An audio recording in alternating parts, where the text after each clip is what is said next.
et comme la gratuité de l'enseignement, comme les infrastructures routières, comme la lutte contre la corruption, l'indépendance de la justice, l'économie congolaise avec ses hauts et les bas, le bon fonctionnement des institutions et bien sûr, il y aura également, nous osons croire que le président ne manquera pas de placer un mot sur le secteur de la santé et du Tchala. Il y a la fièvre hémorragique à virus Ebola qui a disparu au niveau de la province de l'Équateur. Les autorités ont mis toutes les batteries en marche pour l'éradication de cette fièvre hémorragique au niveau de la province de l'Équateur. Mais il y a encore un autre point de la santé qui continue encore à focaliser l'attention des gens, de la population ou même de la communauté internationale, c'est bien la Covid-19.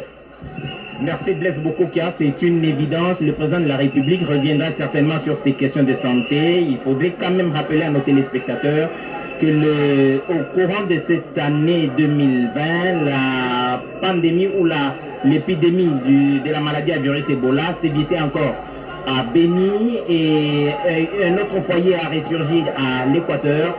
Le gouvernement s'est déployé avec le ministre de la Santé, Eteni Longondo, sur bien entendu le leadership du président de la République pour venir à bout à cette épidémie de la maladie à virus Ebola. En dehors de cette question-là, il y a les questions habituelles de vaccination contre les maladies comme le paludisme, le choléra, toutes ces maladies-là. Ce sont des questions sur lesquelles généralement le président de la République va revenir, l'État, de la question en termes de combat contre ces maladies. Mais il y a la pandémie à coronavirus qui, elle, a impacté négativement les économies du monde entier et celle de la République démocratique du Congo n'a pas été épargnée par les restrictions imposées par cette pandémie. Le chef de l'État reviendra aussi sur les questions de sécurité. Dans la région est de la République démocratique du Congo, il y a encore résurgence de ces foyers de tension, les groupes armés qui battent encore leur plein. Et à Béni, dans le Nord Kivu, il y a la question des Minimbo qui ne manquera pas certainement de revenir sur les lèvres du président de la République. C'est autant de questions qui vont faire les discours sur l'état de la nation du président de la République, sur l'espace politique, sur l'échiquier politique bien entendu. Le chambardement intervenu il y a quelque peu avec la majorité présidentielle, l'ancienne majorité parlementaire qui a donc connu un chavirement indescriptible. Le président lui-même dans son discours, d'après les consultations, avait déjà évoqué l'effritement de cette majorité et entrevoyait la nomination d'un informateur qui va donc formaliser l'arrivée de cette nouvelle majorité. C'est autant de questions que le président de la République abordera. Forcément, les questions économiques qui sont justement impactées très négativement par cette pandémie à Covid-19, c'est autant de questions que le président de la République ne manquera pas d'évoquer au cours de ce discours sur l'état de la nation qui est une exigence constitutionnelle et qui arrive une fois l'an. Une fois l'an, bien sûr, en 2020, nous allons le vivre tout à l'heure, très chers téléspectateurs, le temps de vous dire qu'au nombre des invités figurent également les ambassadeurs et chefs de mission diplomatique accrédités en République démocratique du Congo. Les honorables sénateurs sont là, le gouvernement est représenté, quelques membres y sont. Le Premier ministre Sylvestre Ilunkama est également présent dans cette salle. Les directeurs généraux des entreprises et du portefeuille de l'État sont dans la salle. Quelques gouverneurs de province, nous avions aperçu de loin Atou Matubwana de la province du Congo central qui ont fait le déplacement de Kinshasa pour assister justement à cette importante cérémonie. Très chers téléspectateurs, jusqu'à Koussema, il n'y a plus rien à dire. Le président de la République viendra tout à l'heure ici au niveau de la grande salle des congrès du palais du peuple pour prononcer son discours sur l'état de la nation, décor planté tant à l'intérieur qu'à l'extérieur. Vous le remarquez bien, voilà, c'est bien l'arrivée du président de la République. Il a respecté l'heure. C'était prévu qu'il soit à 13h juste. Il est là exactement. C'est le cortège présidentiel, très chers téléspectateurs. Les motards éclaireurs qui précèdent toujours la Jeep qui transporte le président de la République. Ça, c'est le dehors du palais du peuple. Voilà la Jeep, le président est donc là. Il sera bientôt accueilli tout à l'heure par le président d'âge de l'Assemblée nationale, du bureau d'âge de l'Assemblée nationale et le président du Sénat. Il fait partie de ce comité restaurateurs qui est établi du palais du peuple. Le président de la République il va descendre d'un moment à l'autre, aura droit à des honneurs militaires. La troupe d'honneur de la garde républicaine qui s'affiche en ces moments sur l'écran va devoir donner, former une haie d'honneur et donner des honneurs au président de la République qui vient ici pour ses discours sur l'état de la nation. Ça fait partie de nos pratiques. Voilà, le président de la République il va d'un moment à l'autre descendre de son véhicule officiel pour ces moments d'honneur, comme nous l'avons dit, devant la troupe d'honneur de la garde républicaine. Et après cette étape, il va monter les marches jusqu'au niveau de l'Assemblée nationale. Il fera un tour certainement dans son bureau ici au palais du Parlement avant que les choses ne se mettent en place. Et puis, il va faire son entrée ici dans la salle de congrès du palais du peuple. Très chers téléspectateurs,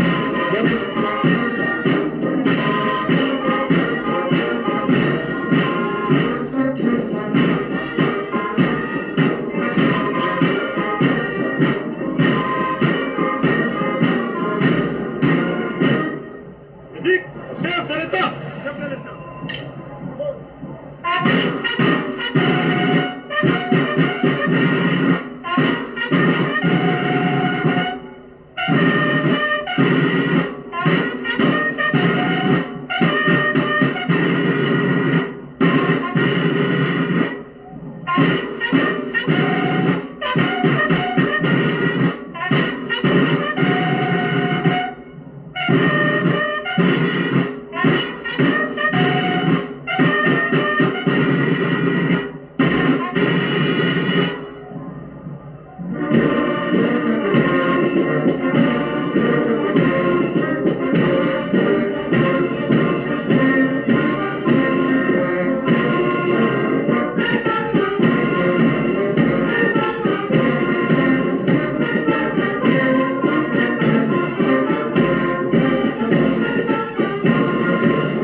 démocratique du Congo, chef de l'État, commandant suprême des forces armées et de la police nationale congolaise.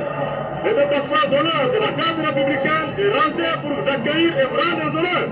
À l'occasion de la cérémonie marquant l'audition de votre discours sur l'état de la nation devant les deux chambres du Parlement réunies en congrès. Je vous invite à passer la coupe à la vue. Le commandant de détachement d'honneur, le colonel, c'est Monda.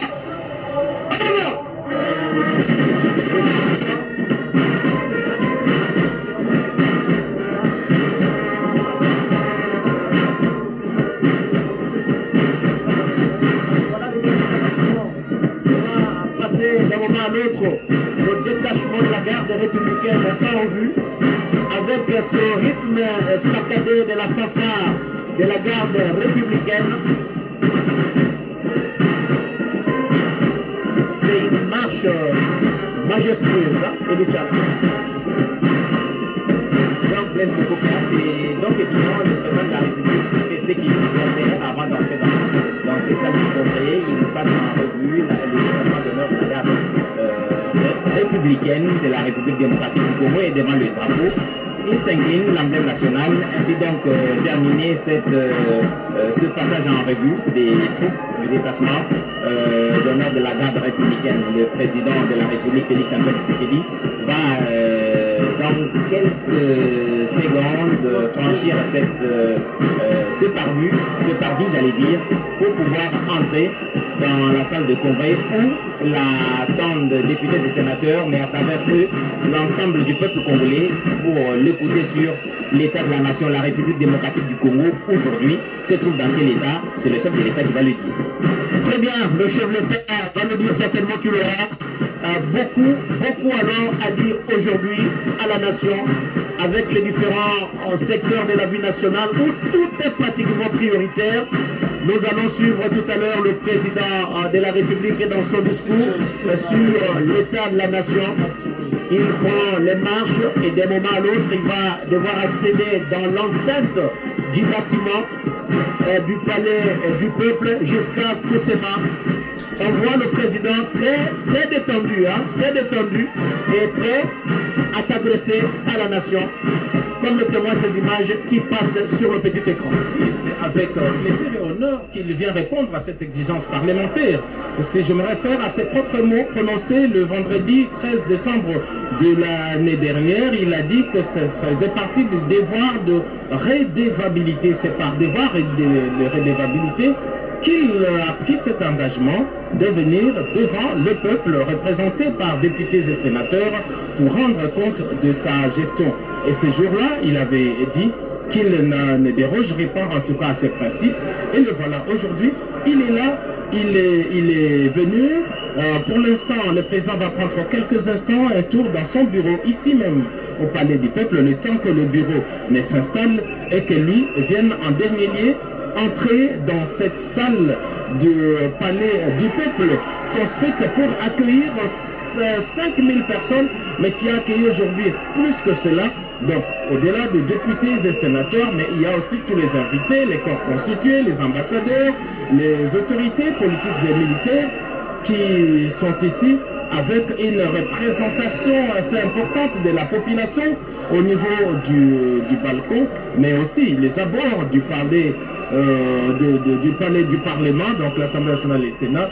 Il y a des milliers et des milliers d'admirateurs des Congolais qui sont venus pour encourager le président de la République, mais surtout aussi pour suivre religieusement son discours sur l'état de la nation, le deuxième de la série de son quinquennat. Il y a des milliers de téléspectateurs qui nous suivent à travers le monde jusqu'à Koussema, non seulement en République démocratique du Congo, mais également dans beaucoup de pays africains et même au niveau de l'Occident. Beaucoup d'appels nous arrivent pour nous dire que la RTNC est très suivi à travers le monde et le discours du président de la République est très attendu. Mathieu Modibangu, le président vient d'arriver ici au niveau du palais du peuple, mais quelques moments, juste le temps d'échanger avec les membres du bureau avant de faire son entrée ici au niveau de la salle de congrès.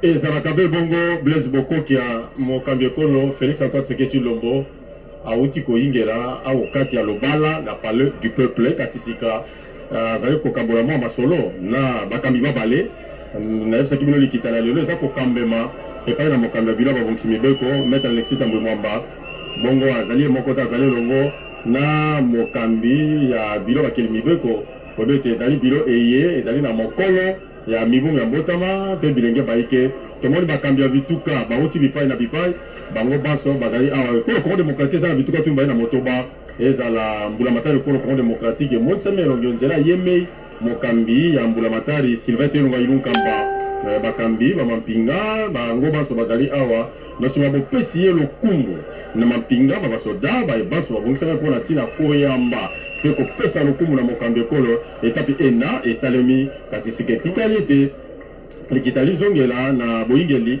bwa bakambi babale bakende koyamba mokambi ekolo bango mei nde bakosakola boyingeli bwa mokambi ekolo kati na oyo esika mpona likita na mokolo mwalelo likita linene lye lisangisaka bana baso baekola Congo démocratique sona bi bana baso pamba te ezala bakeli mibeko batalisaka elongi ya bacongolais banso ezala babongisi mibeko bazali mpe bacongolais onzela ya bakambi baassemblée provinciaux na yango ezali kotalisa boniboni mpona biso congo démocratique ezali kotombola misala miki okati ya yango toya kozela sika mokambi ekolo Félix Antoine Tshisekedi Tshilombo ye ona azali na biso elongo na lobala palais du peuple kasi na mwa ngonga nde akoyingela okati ya ndako ya makita mpona ntina kobanda disukulu ya ye mokolo malelo eza disukulu eye mokambi ekolo asimbaka bitapi biso bya ekolo bya politike bokolongono bwa nzoto ebikeli ya bato libokoli makambo maso mazala kati ya disukulu ezali na mai masalemi ezali na mai mazala kati ya mwango mokambi ekolo maso tokososolango mokolo malelo Blaise Bokokia. Au niveau du palais du peuple, très chers téléspectateurs, tous les dispositifs ont été pris pour sécuriser tout le monde. Certainement que la salle de congrès ne va pas contenir tout ce monde. Il y a un grand monde qui est resté dehors et il y a des écrans géants qui sont dehors et qui vont permettre certainement à l'assistance qui est dehors de suivre en intégralité cette cérémonie sur le discours, sur l'état de la nation du président de la République. Il est déjà arrivé ici sur place, Edi Tchala. Il s'entretient avec les membres du bureau, juste un petit échange, et puis après, il va devoir faire son entrée ici dans cette grande salle de congrès, très chers téléspectateurs, une salle archi-com, beaucoup de gens, les journalistes sont là, les chasseurs d'images sont là, tout le monde est là, et tout le monde a pris les dispositions pour que tout se passe dans les normes. Alexis Tambwe-Mwamba, président du Sénat, l'a rappelé ici. Il faut donner une certaine solennité à cette importante cérémonie et pour permettre justement à la nation tout entière de suivre l'adresse du président de la République à la nation. Atouma Toumwana qui est là, Constantin Benguele également qui est là. Tout le monde est là pour suivre cet important discours et d'un moment à l'autre, le go sera donné juste quand le président de la République fera son entrée dans cette grande salle de congrès jusqu'à Koussema. Les chiffres nous ont été rappelés ici par la présidence de ce congrès. Au niveau de la Chambre basse du Parlement, ce sont 398 députés qui étaient présents au moment où le congrès était ouvert, mais on a vu d'autres arriver. C'est sûr qu'au-delà, on est au-delà de 400. Et au niveau de la Chambre haute, 88 sur le 109. Donc c'est dire que tous sont là, on les voit dans leur tenue d'apparat, tous marqués par leur cocarde, le gouvernement représenté par le Premier ministre. On a vu également le cours des tribunaux, on a vu des officiers supérieurs, des officiers généraux, des officiers politico-administratifs, quelques gouverneurs ont fait le déplacement. Bref, comme l'année dernière, la salle est archi-comble pour ces discours. En tout cas, ça va rester parmi les grandes allocutions du président de la République pour cette année. Disons que le président de la République a eu à s'exprimer plusieurs fois, en tout cas parfois dicté par certaines circonstances au-delà des allocutions traditionnelles comme le 30 juin, mais il y a eu les discours à la nation par rapport à la gestion de la pandémie de la Covid-19. Le chef s'est exprimé également plusieurs fois. Et donc voilà, aujourd'hui, le président de la République vient ici répondre sur par devoir de redevabilité à la nation. Et le bureau vient de faire son entrée en ce moment. Il va prendre place et se dire que le chef de l'État, ce n'est plus qu'une question de secondes. Voilà, on aperçoit le bureau du Congrès qui prend place. Et donc le président de la République va faire son entrée ici, d'ici quelques instants, pour son allocution. Merci beaucoup, j'espère que c'est notre téléspectateur en gros plan. Alexis Tambwe-Mwamba, le président du Sénat, c'est lui qui préside cette plénière d'aujourd'hui. Il a déjà échangé les deux avec Mbosso Kodiampouanga, ils ont échangé avec le président de la République. Il revient dans la salle juste pour annoncer l'entrée officielle du président de la République dans cette grande salle de congrès. Donc les choses ne vont plus tarder. Edi Tchala. Blaise Bokokia, c'est le moment M. Nous l'approchons certainement. Le président du congrès, Alexis Tambwe-Mwamba, qui prend place, il va donc faire retentir le marteau et annoncer la reprise de la séance qui était suspendue pour aller accueillir le président de la République. Et dès que ce sera fait, il va inviter l'assistance à se lever pour accueillir le chef de l'État, Félix Antoine Tshisekedi Tshilombo. Dès que le président va entrer en 2, 3, 4 minutes qui vont suivre, le temps de présenter le programme et tout, le chef de l'État prendra parole pour un discours qui généralement prend plus d'1 heure parce qu'il ramasse toutes les questions relatives à la vie de la République. Et cette vie de la République est liée à plusieurs secteurs, de la diplomatie à l'agriculture, tout ça. Le président de la République doit dire quelque chose sur l'état dans lequel se trouvent les efforts qui sont fournis, mais aussi le niveau atteint par le travail déjà abattu et ce qui reste à faire généralement. On ne cessera jamais assez de le dire, très chers téléspectateurs. Beaucoup de secteurs de la vie nationale seront évoqués. Et tout à l'heure, dans le discours sur l'état de la nation du président de la République, l'état également pour nous de donner la parole à Asselineau de Congo pour le compte de la langue Swahili. Asante Blaise Bokoki. Ya kweli wa ndugu wapenzi, tunaona viongozi wa chumba yote mbili, Bwana Alexis Tambo Mwamba pamoja na kiongozi wa chumba cha baraza la bunge kwa muda Bwana Mboso wameingia kisha kumpokea rais huko upande wa nje. Kabla rais aweze kuingia kunako chumba cha Congress, ni sharti wanarudi tena ndani kwa kuweza kujulisha kuingia kirasmi kwa rais wa jamhuri ndani ya chumba cha Congress. Nafikiria kwamba katika hotuba wa rais ya siku ya leo mbele ya vyumba vyote viwili, kuna wakuu mbalimbali, memba wa serikali yenye kuongozwa na Bwana Ilunga Kamba. Vile vile tunaona hapo ni rais wa jamhuri mmoja anakuja kwa kuweza kuingia katika chumba cha Congress. Le président de la République, très chers téléspectateurs, le protocole annonce l'arrivée du président de la République ici dans la grande salle de congrès du palais du peuple. Il va devoir s'adresser tout à l'heure à la nation. Un discours sur l'état de la nation. Qu'est-ce que le président de la République va dire? Difficile de répondre à cette question. Difficile de répondre à cette question. Mais nous allons certainement suivre attentivement le discours du président de la République qui va entrer d'un moment à l'autre dans cette grande salle de congrès. Très chers téléspectateurs, tout le monde, toutes les caméras ici présentes montent sur le garant de la nation qui a déjà fait son entrée ici dans la grande salle du palais du peuple. Nous disons bien le palais du peuple. Le président de la République est là en gros plan. Il a déjà fait son entrée. Il traverse les allées qui mènent vers la tribune où se trouve son fauteuil présidentiel. Et il va certainement s'asseoir pour quelques minutes et attendre d'être annoncé officiellement par le président du Sénat, Alexis Tambo Mwamba, qui préside la plénière d'aujourd'hui, une plénière consacrée au discours sur l'état de la nation qui sera prononcé tout à l'heure par le président de la République. Il y aura certainement beaucoup de points qui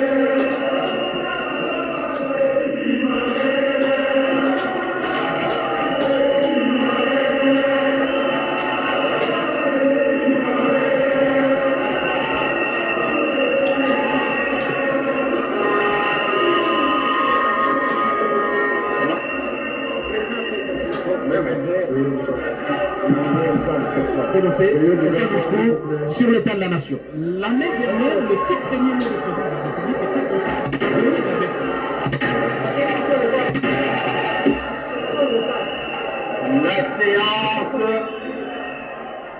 La séance est reprise.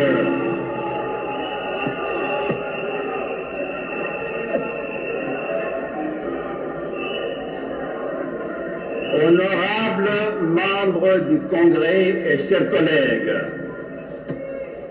nous abordons le deuxième point de notre ordre du jour relatif à l'audition du discours de son Excellence, Monsieur le Président de la République, sur l'état de la nation. Sans plus tarder, je laisse la parole à son Excellence, Monsieur le Président de la République, pour son adresse.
Honorable Président du Bureau d'âge de l'Assemblée nationale, Honorable Président du Sénat, Honorables députés et sénateurs, distingués invités, mes chers compatriotes, il y a un an, jour pour jour, que je prononçais devant ce même auditoire et ce même lieu mon premier discours sur l'état de la nation. Ce fut alors une occasion non seulement de dresser à l'attention des Congolaises et des Congolais le bilan de l'action des pouvoirs publics durant l'année civile, mais aussi de partager avec mes compatriotes ma détermination à engager dans tous les secteurs de la vie nationale les réformes nécessaires à l'amélioration de leur vécu quotidien selon notre leitmotiv, le peuple d'abord.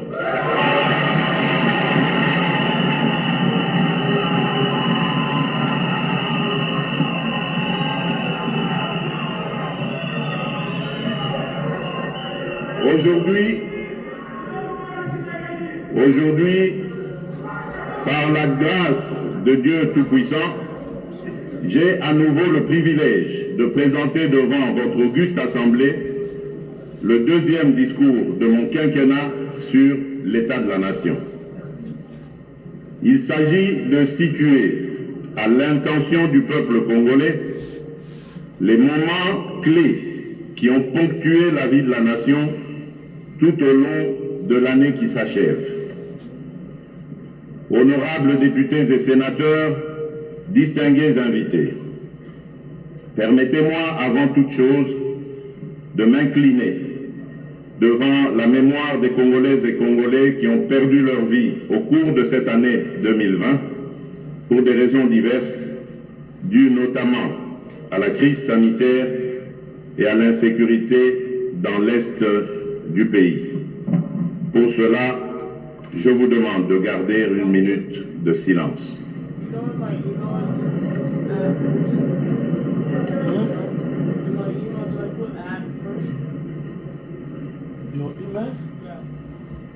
Je vous remercie.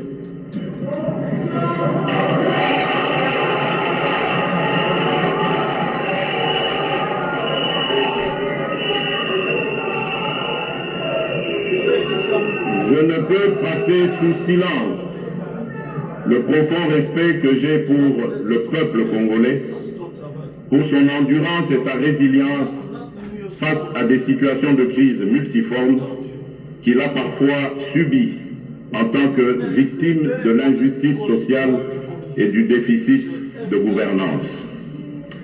honorables députés et sénateurs, distingués invités, le 13 décembre 2019, dans cette même salle, j'avais annoncé que l'an 2020 serait l'année de l'action, durant laquelle tout devait être mis en œuvre pour rendre irréversible notre lancée vers le progrès et l'émergence.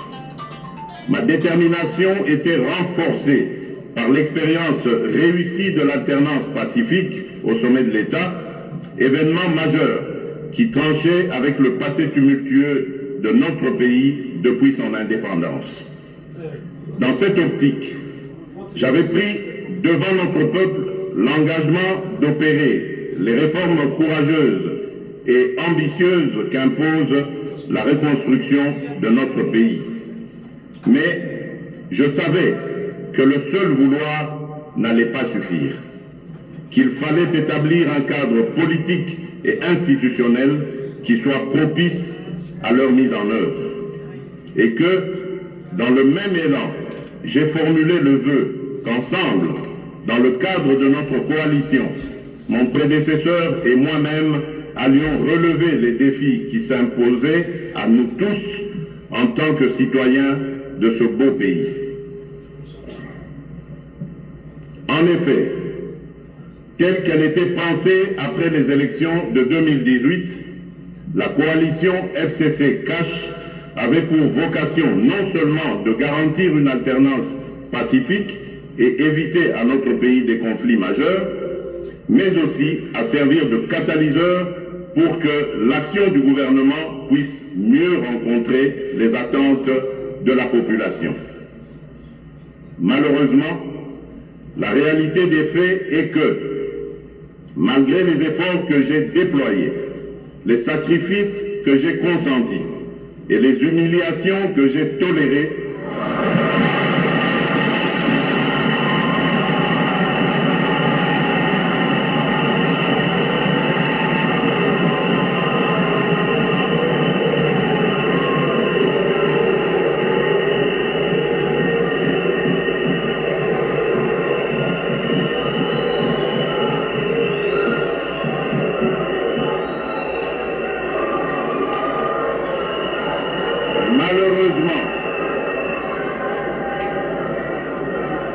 Malheureusement, la réalité des faits est que, malgré les efforts que j'ai déployés, les sacrifices que j'ai consentis et les humiliations que j'ai tolérées,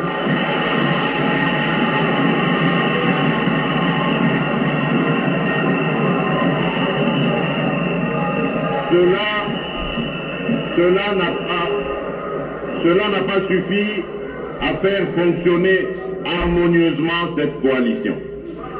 Cela n'a pas non plus empêché l'émergence de difficultés de tous ordres au sein de celle-ci, rendant ainsi aléatoire la concrétisation du changement tant réclamé par notre peuple. Face à cette situation qui menaçait à la longue le fonctionnement normal de nos institutions dont je suis le garant, il me fallait absolument réagir, mieux agir.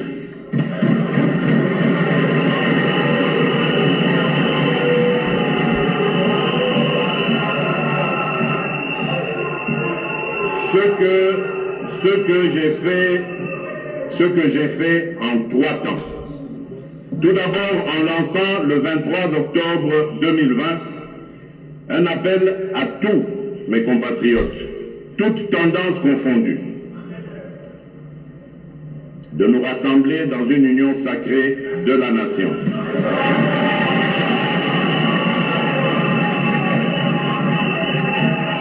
Autour de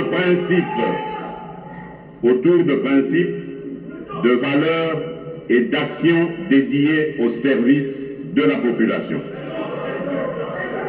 Ensuite, en me fondant sur les prérogatives que me confère l'article 69 de notre Constitution, j'ai engagé de larges consultations des forces vives de la nation à travers des leaders les plus représentatifs de la société civile et de la classe politique afin de recueillir leurs avis et éventuelles recommandations sur les solutions de sortie de crise.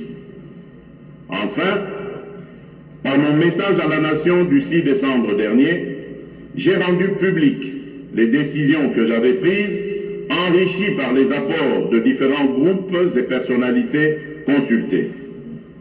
En effet, comme cela est ressorti dans mon dernier message à la nation, j'ai noté une forte convergence entre la très grande majorité des partis consultés et moi-même sur la nécessité de rompre avec une coalition FCC-CAF devenue paralysante pour l'action du gouvernement.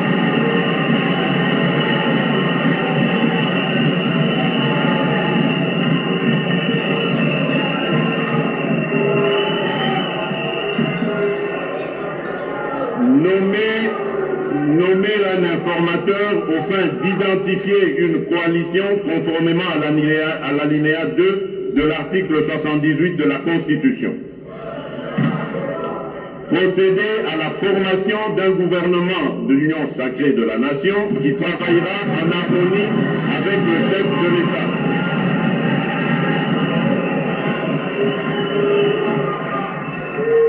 Mettre en œuvre les réformes issues des consultations, dont la plupart sont les mêmes que celles voulues par le président de la République et contenues dans le programme du gouvernement.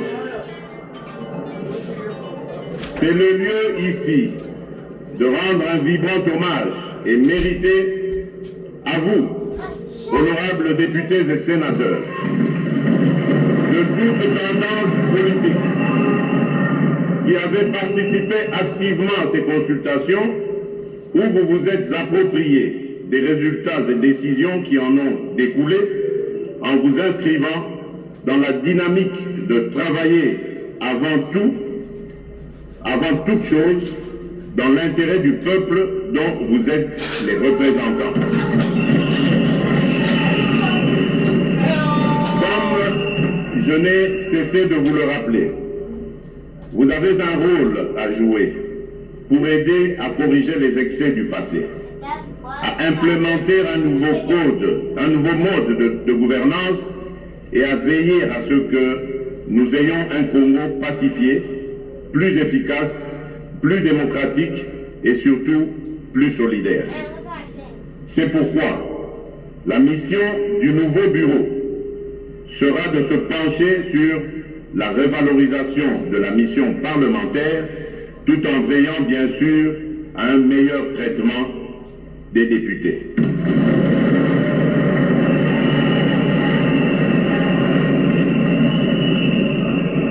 La crise à laquelle nous avons assisté au sein de l'Assemblée nationale et son dénouement démocratique exemplaire à travers le traitement et le sort réservé à la pétition engagée par les députés de tous bords contre l'ancien bureau constitue un indice sérieux de maturité politique.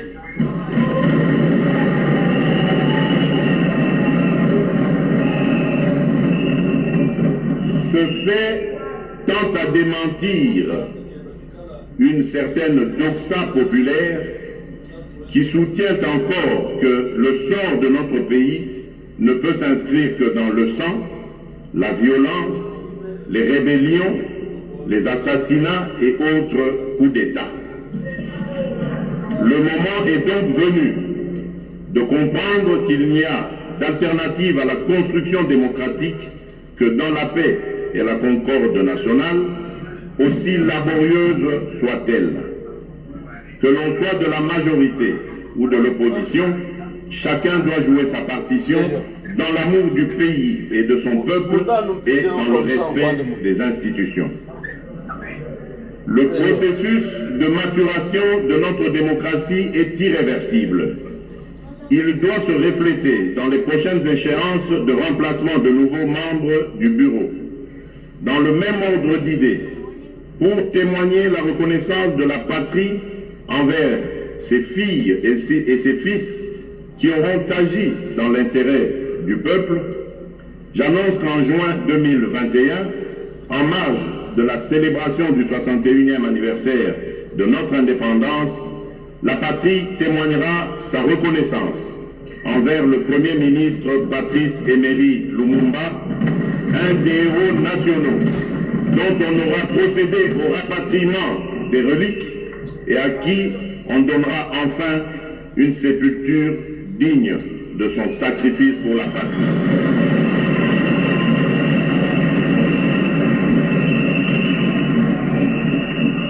Honorables députés et sénateurs, un autre événement déterminant qui a marqué un tournant décisif dans la vie nationale et a rendu indispensable des actions de courage reste sans nul doute l'apparition dans notre pays de l'épidémie de coronavirus Covid-19 qui met en danger la santé de nos populations déjà fortement vulnérables de suite de l'accès insuffisant à la santé, à l'eau, à l'électricité et en proie à d'autres maladies et épidémies. En effet, l'année qui s'achève a été profondément affectée par la crise sanitaire et socio-économique provoquée par la pandémie de la Covid-19, ainsi que d'autres épidémies dont la maladie à virus Ebola, qui ont occasionné de lourdes pertes en vies humaines à travers le pays.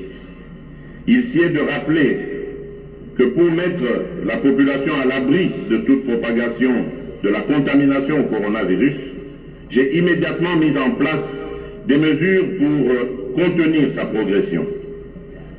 En effet, j'ai proclamé l'état d'urgence sanitaire en imposant une série de mesures de prévention et de protection qui ont permis de ralentir la propagation de l'épidémie dans la capitale ainsi que dans les provinces.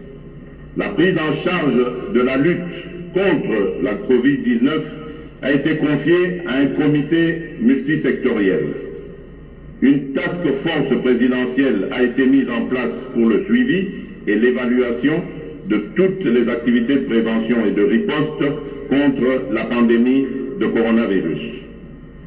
L'on peut noter avec satisfaction que grâce à mon impulsion, l'année 2020 a marqué la fin de l'épidémie mortelle de la maladie à virus Ebola qui a sévi à l'est du pays et dans la province de l'Équateur et de l'épidémie de rougeole grâce aux campagnes de riposte menées avec efficacité par les experts nationaux et internationaux intégrant la vaccination, la prise en charge des cas et la surveillance de la maladie. De même, les interventions du gouvernement et de ses partenaires ont permis de réduire à 40% la mortalité pour cause de choléra. En revanche, l'on doit constater que notre pays continue à faire face à la pandémie de Covid-19, dont le premier cas a été détecté en mars 2020. En dépit de l'existence de ce dispositif qui a permis d'obtenir des résultats probants en termes notamment de maîtrise du nombre de cas de contamination et de baisse de cas de décès, l'on doit admettre que la riposte à la Covid-19 reste confrontée dans notre pays à des défis majeurs, dont principalement la prise en charge gratuite des patients, la réalisation des tests à grande échelle et la mitigation des conséquences socio-économiques qui nécessitent encore beaucoup de moyens. À cela s'ajoute le déficit de structures de santé capables de répondre à une épidémie à grande échelle, les besoins en ressources humaines de pointe, ainsi que la gestion de transport des malades. Ces différents défis justifient mon appel à une maximisation des recettes publiques par le gouvernement, à l'intensification de la lutte contre la corruption, à la création d'un fonds national de solidarité pour faire face à la Covid-19, à la solidarité et à la coopération internationale, tant sur le plan bilatéral que multilatéral. Entre-temps, j'appelle les Congolaises et les Congolais à la vigilance tous azimuts face à la remontée des cas de Covid-19 qui se confirme maintenant comme une deuxième vague, principalement dans la ville de Kinshasa. Cette deuxième vague est essentiellement due à l'importation des cas venant des pays étrangers, mais aussi au relâchement des mesures de prévention. Il nous sera difficile de maîtriser cette nouvelle vague si la population n'obéit pas aux gestes barrières. C'est pourquoi j'invite notre population à respecter toutes les mesures édictées à cet effet par les autorités sanitaires, notamment le port obligatoire de masques. Honorables députés et sénateurs, distingués invités, au cours de cette année 2020, la vie nationale est aussi restée dominée par le défi sécuritaire.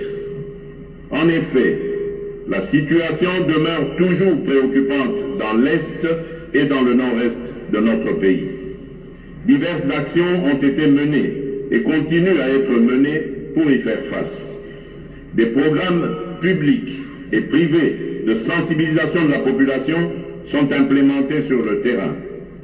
Des opérations de nos forces armées tendant à traquer et neutraliser les ennemis sont toujours en cours et une réforme des programmes DDR et STAREC est actuellement en phase de finalisation pour aboutir à un programme unique et fusionné DDR-CS, désarmement, démobilisation, réinsertion communautaire et stabilisation, destiné à gérer les cas des personnes qui renoncent aux activités des groupes armés.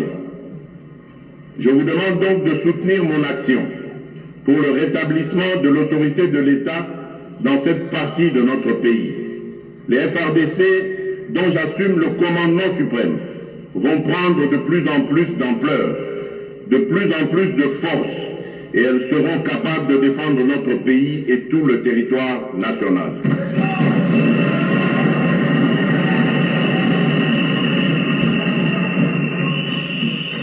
Tous ces efforts fournis et d'autres qui le seront au cours de la nouvelle année ne visent qu'à redonner à notre armée et à notre police une capacité offensive et dissuasive indispensable à garantir la paix et à protéger notre patrie.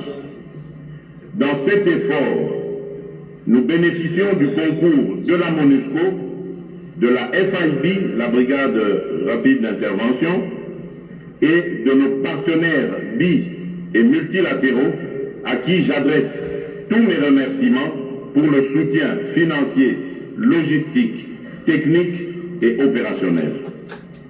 Dans cette optique, je signale qu'au cours de cette année 2020, notre pays vient de formaliser la reprise de la coopération militaire avec les États-Unis d'Amérique, matérialisée par la signature d'un mémorandum d'entente. Dans le même ordre d'idées, j'annonce la création d'une école de guerre en République démocratique du Congo l'année prochaine.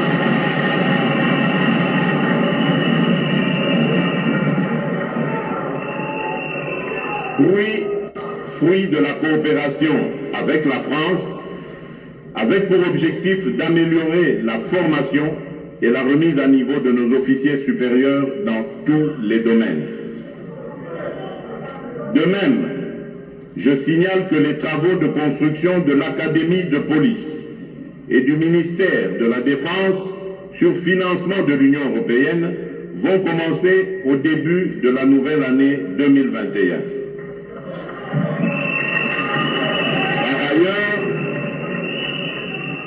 Par ailleurs, se poursuivront au cours de la même année la coopération avec la Chine pour la construction de nouvelles infrastructures.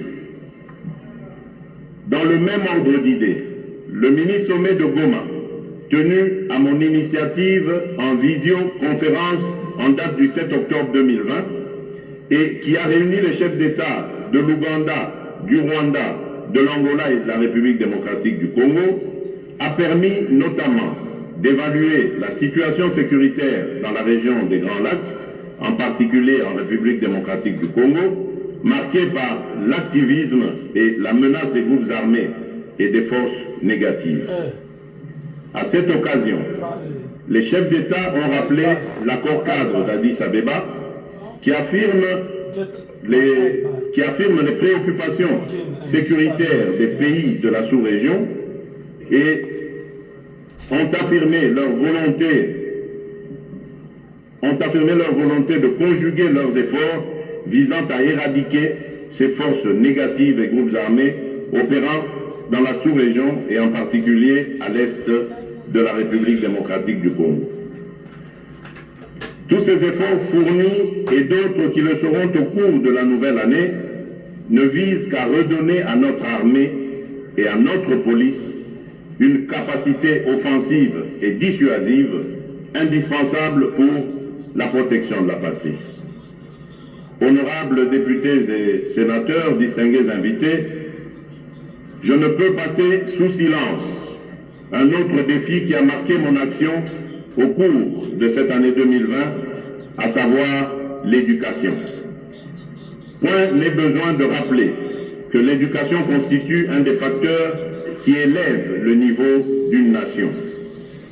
En application de l'article 43 de la Constitution, j'ai décidé de la mise en œuvre effective de la gratuité de l'enseignement à l'ensemble du niveau primaire et sur toute l'étendue du territoire national dès la rentrée scolaire 2019-2020. Cette importante décision a permis à plus de 4 millions d'enfants d'intégrer ou de réintégrer le système éducatif en allant à l'école.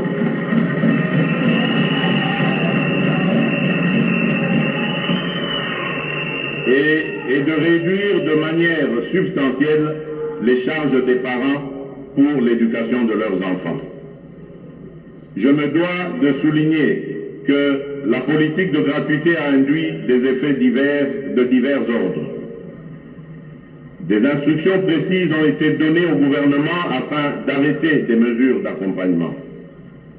Il s'agit notamment de la prise en charge par le Trésor public des salaires de 230 536 enseignants non payés, l'allocation des frais d'accompagnement, l'allocation des frais de fonctionnement aux écoles primaires publiques de Kinshasa et de Lubumbashi, jadis non bénéficiaires, le réajustement des salaires de tous les enseignants en ramenant le salaire de l'enseignant le moins payé à l'équivalent de $100, l'octroi des indemnités de logement et de transport aux enseignants des villes et chefs-lieux des provinces administratives, le réajustement des frais de fonctionnement aux écoles primaires publiques et aux bureaux gestionnaires, l'acquisition et la distribution des manuels scolaires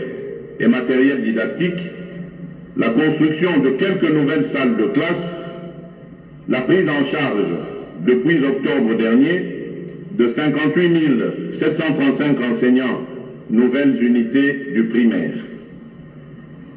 Je suis conscient que beaucoup reste encore à faire afin de consolider et de pérenniser cette réforme bien accueillie par nos populations et par nos partenaires.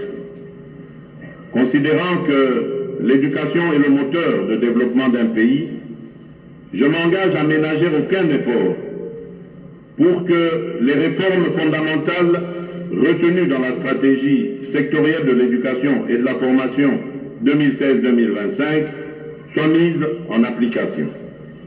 Ainsi donc, au fur et à mesure que la mobilisation des recettes publiques va s'accroître, la quote-part du budget alloué à l'éducation s'améliorera conséquemment. Honorables députés et sénateurs, distingués invités, dans le registre des réformes que je porte, je voudrais mentionner aussi le défi de la desserte en électricité et en eau potable au profit de notre population. Le triste constat, largement partagé aujourd'hui, est que cette desserte reste insuffisante et faible. Cette situation de fait est d'autant inacceptable que l'immensité et la diversité des sources et des ressources énergétiques et hydrauliques de la République démocratique du Congo sont quasiment sans limite. Ce déficit est dû à l'incapacité par le passé à anticiper les exigences de la démographie galopante d'aujourd'hui et la multiplication de nos cités et de nos villes qui ont fini de prendre de court nos infrastructures insuffisantes et vieillissantes. Comme je le répète souvent, nous devons rompre avec la culture du potentiellement riche pour s'inscrire dans la logique de la réalisation effective et efficiente de nos potentialités. C'est fort de cette conviction qu'a été organisé du 20 au 22 août 2019 le Forum de Matadi sur l'énergie, mère du développement rapide et de la modernité bien comprise. De ce forum est sortie l'option volontariste que l'énergie devrait être considérée comme une priorité du quinquennat en cours. Cette annonce tirait son réalisme des lois numéro 14/011 du 17 juin 2014 sur l'électricité et numéro 15/026 du 31 décembre 2015 sur l'eau, qui ont révolutionné notre gestion passée dans ces deux domaines désormais libéralisés. C'est toujours grâce à cette conviction que j'ai encouragé certaines réalisations. Par exemple, à Kinshasa, dont la grandeur et la densité comptent parmi les plus grandes dans notre pays, dans notre continent et dans le monde. 2 nouvelles usines de production d'eau potable sont actuellement en construction pour résorber le déficit. Il s'agit de l'usine de Lembaïmou, dont la production finale sera de 220 000 m3 par jour, et de celle de Mbiza Ozone, qui, elle, en produira à terme 300 000 m3 par jour. Par ailleurs, la réhabilitation du captage de Njili ramènera au réseau quinois 330 000 m3 par jour supplémentaires.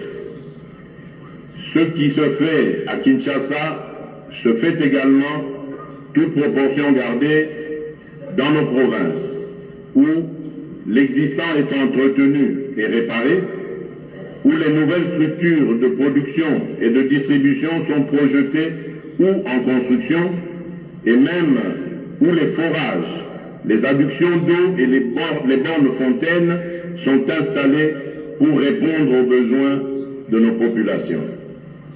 S'il s'observe un tel dynamisme dans le domaine de l'amélioration de la production et de la distribution de l'eau potable, celui-ci est encore plus notable dans le domaine de l'électricité, où l'application de la loi de la libéralisation ne pose pas un problème. Pour ce qui est du projet Grand Inga, les financements sont en passe d'être bouclés avec plusieurs développeurs et off-takers. Il est évident que quand ces ouvrages seront totalement opérationnels, la République démocratique du Congo reprendra son rôle de leader africain de l'énergie pour le bien-être de toutes ses populations et même du continent. À ce jour, j'ai l'avantage de vous annoncer que l'autorité de régulation du secteur de l'électricité, ARE en sigle, et l'Agence nationale d'électrification et des services énergétiques en milieu rural et périurbain, en SER en sigle, sont pleinement opérationnels depuis la désignation de leurs animateurs. L'ARE veillera à ce que la libéralisation du secteur de l'électricité se déroule aussi bien, efficacement que dans l'ordre. Tandis que l'ANSER, qui est une première, s'occupera enfin de l'électrification de nos villages qui n'auront été que très oubliés jusqu'ici.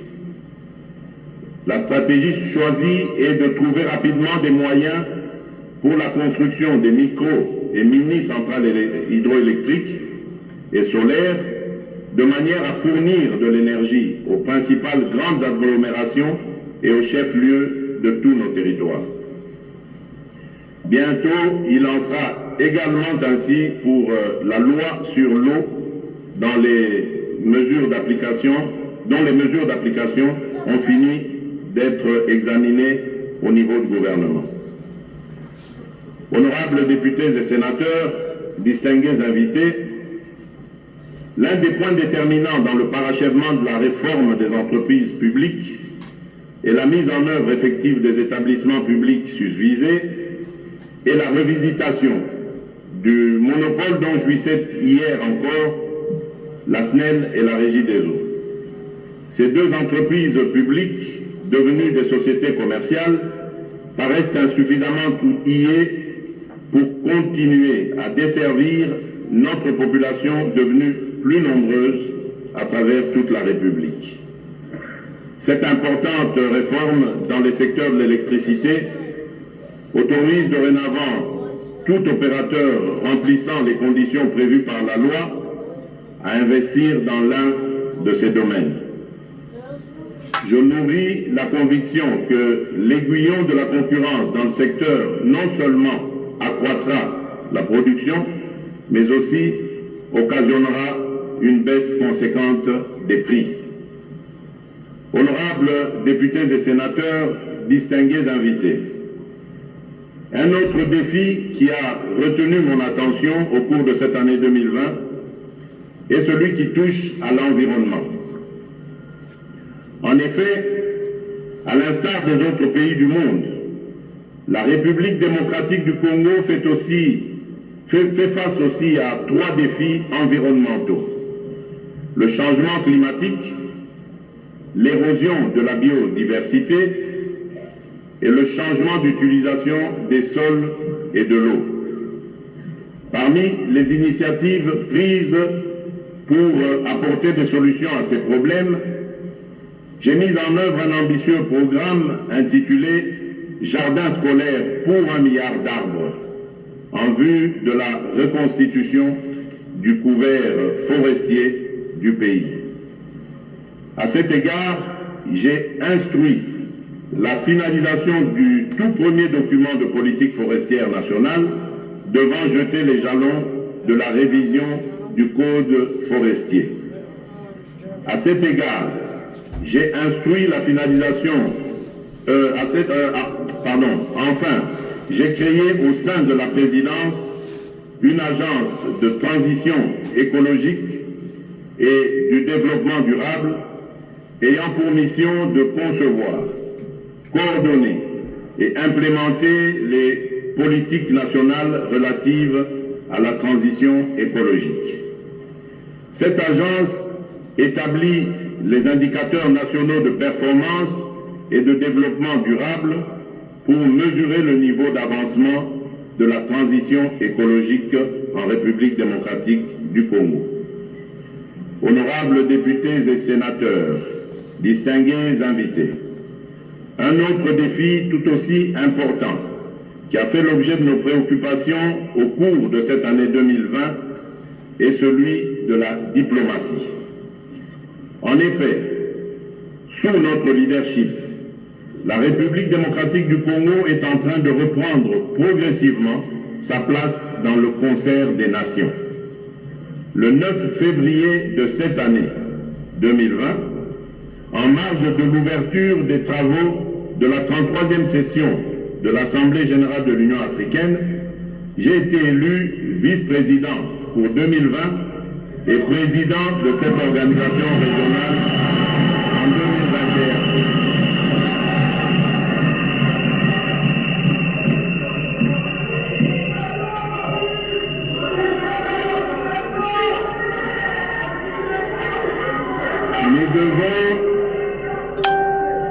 Nous devons contribuer chacun à la réussite de ce mandat qui offre à notre pays l'opportunité de faire progresser plusieurs réformes et projets au niveau continental, mais aussi d'améliorer son image et d'accroître son influence dans le concert des nations. Pour ce faire, Une bonne prise en charge de nos ambassades et consulats s'impose dans le but de développer une diplomatie plus ambitieuse, en même temps qu'il est urgent d'apporter certaines réformes qui tiennent compte des contraintes du moment. Honorables députés et sénateurs, distingués invités, les faits saillants qui ont marqué l'année 2020 et dont les plus importants ont été ici épinglés ont l'avantage de nous rappeler que personne ne peut seul gagner la bataille contre la Covid-19 et vaincre les différents défis auxquels nous faisons face. L'élaboration et la mise en œuvre de différentes réformes vont prendre pour certaines un peu plus de temps. Mais avec la détermination, nous finirons par y arriver. La feuille de route du prochain gouvernement qui sera issu de la nouvelle coalition nous engagera sans répit au sein de l'Union sacrée de la nation dans le travail qu'elle impose pour le bien du peuple congolais.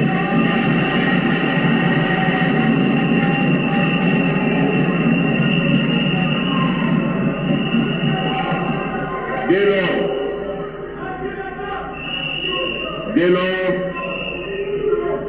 travaillons tous ensemble, dans la concorde, sans exclusion aucune, pour mettre fin à cette pandémie, pour mettre en place des systèmes de santé résilients, à même de protéger nos peuples à l'avenir et pour bâtir notre pays.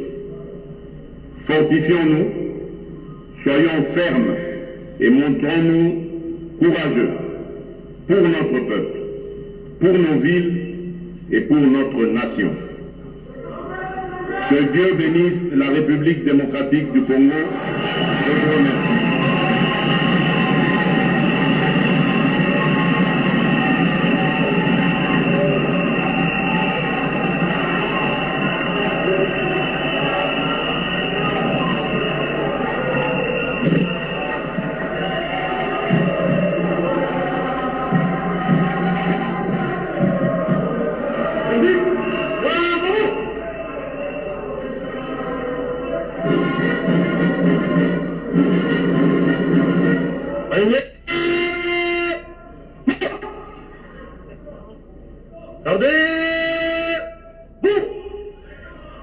Au centre, présentez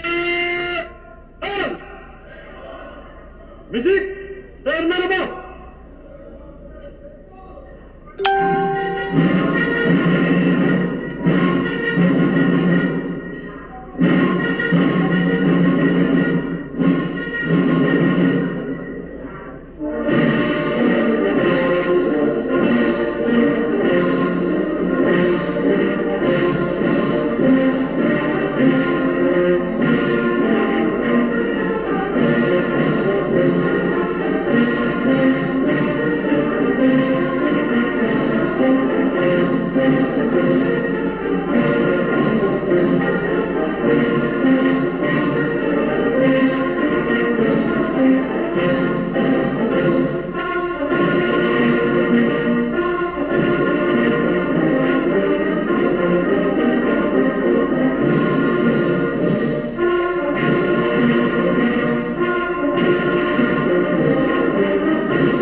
peut se contenter des humiliations tolérées, c'est quand même une phrase qui résonnera pour longtemps.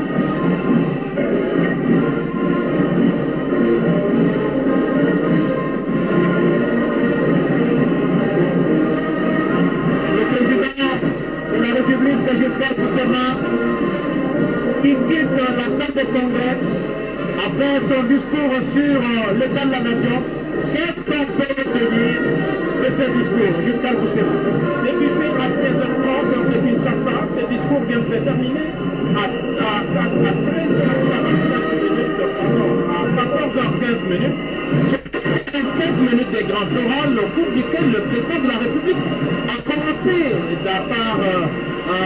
comme en 2019, d'abord par rendre grâce à Dieu pour ce symbole, pour cette grâce qui lui donne de pouvoir se présenter devant les deux chambres du Parlement. Le président de la République a commencé par rappeler l'engagement qu'il avait pris ici même dans ce local il y a une année par rapport à sa politique de gouvernance, et il a reconnu